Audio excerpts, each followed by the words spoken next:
When Jesus came down from the mountainside, large crowds followed him.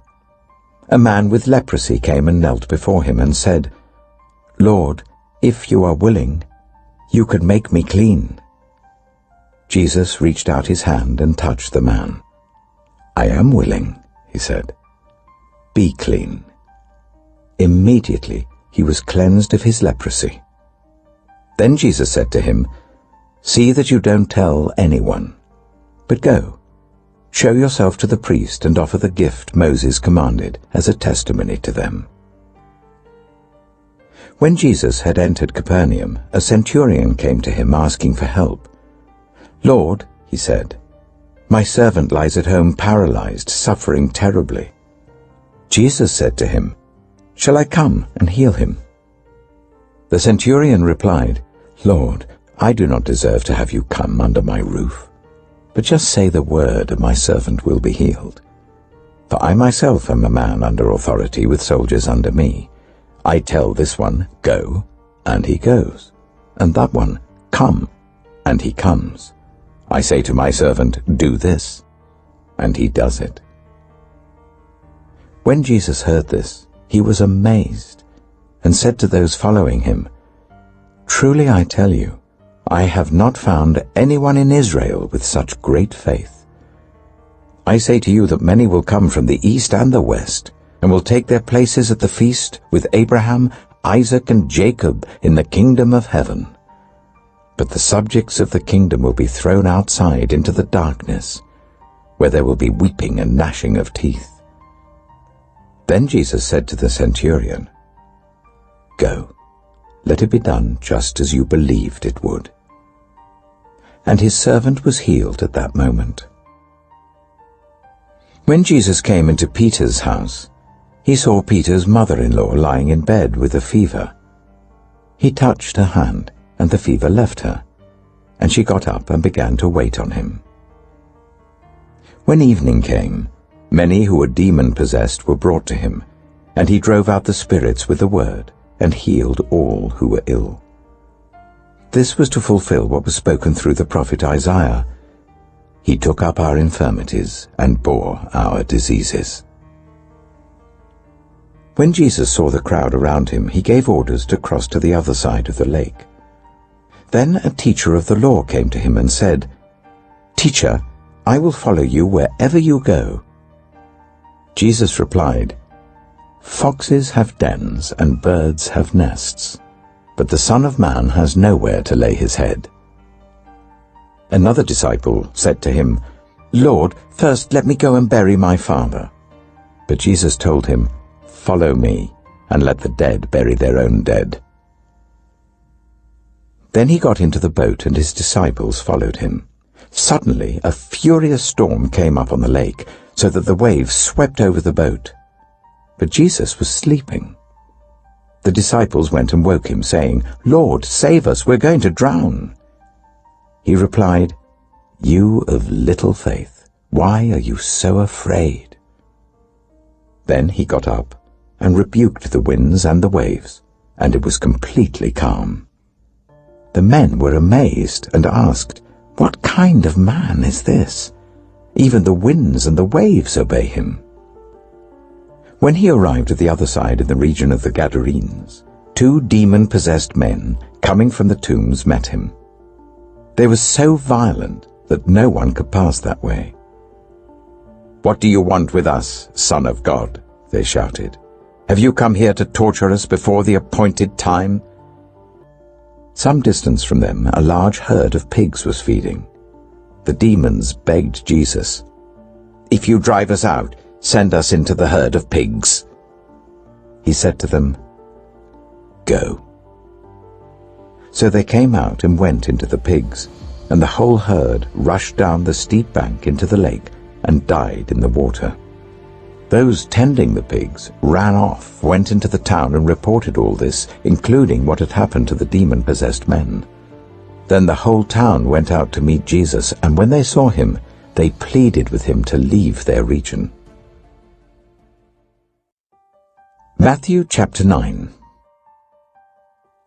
Jesus stepped into a boat, crossed over, and came to his own town. some men brought to him a paralyzed man lying on a mat. When Jesus saw their faith, he said to the man, "Take heart, son, your sins are forgiven." At this, some of the teachers of the law said to themselves, "This fellow is blaspheming." Knowing their thoughts, Jesus said, "Why do you entertain evil thoughts in your hearts? Which is easier, to say, 'Your sins are forgiven,' or to say, 'Get up and walk'?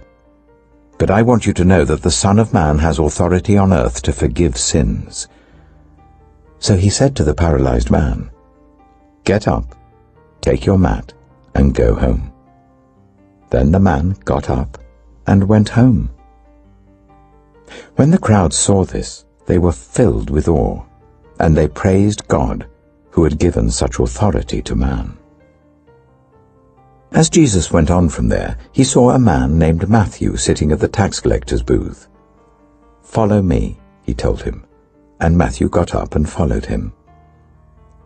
While Jesus was having dinner at Matthew's house, many tax collectors and sinners came and ate with him and his disciples.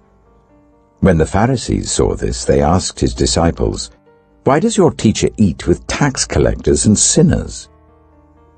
On hearing this, Jesus said, "It is not the healthy who need a doctor, but those who are ill. But go and learn what this means. I desire mercy, not sacrifice. For I have not come to call the righteous, but sinners." Then John's disciples came and asked him, "How is it that we and the Pharisees fast often, but your disciples do not fast?" Jesus answered, "How can the guests of the bridegroom mourn while he is with them? The time will come when the bridegroom will be taken from them. Then they will fast. No one sews a patch of unshrunk cloth on an old garment, for the patch will pull away from the garment, making the tear worse. Neither do people pour new wine into old wineskins. If they do, the skins will burst.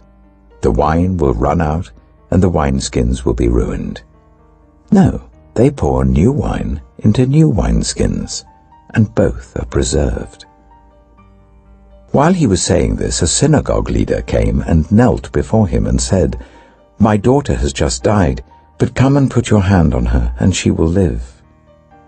Jesus got up and went with him, and so did his disciples. Just then, a woman who had been subject to bleeding for 12 years came up behind him and touched the edge of his cloak.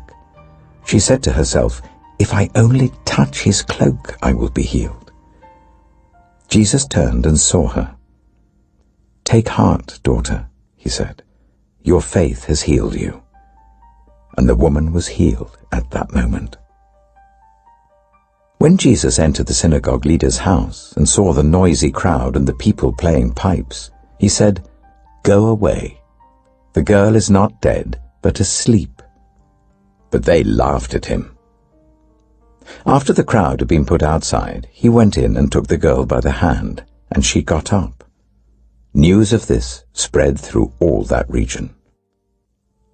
As Jesus went on from there, 2 blind men followed him, calling out, "Have mercy on us, Son of David."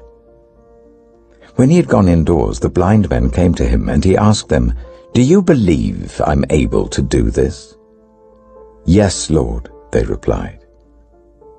Then he touched their eyes and said, "According to your faith, let it be done to you."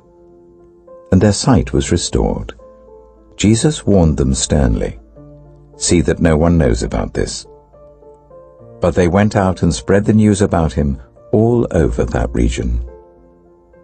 While they were going out, a man who was demon-possessed and could not talk was brought to Jesus. And when the demon was driven out, the man who had been mute spoke. The crowd was amazed and said, "Nothing like this has ever been seen in Israel." But the Pharisees said, "It is by the prince of demons that he drives out demons." Jesus went through all the towns and villages, teaching in their synagogues, proclaiming the good news of the kingdom, and healing every disease and illness. When he saw the crowds, he had compassion on them, because they were harassed and helpless, like sheep without a shepherd. Then he said to his disciples, The harvest is plentiful, but the workers are few. Ask the Lord of the harvest, therefore, to send out workers into his harvest field.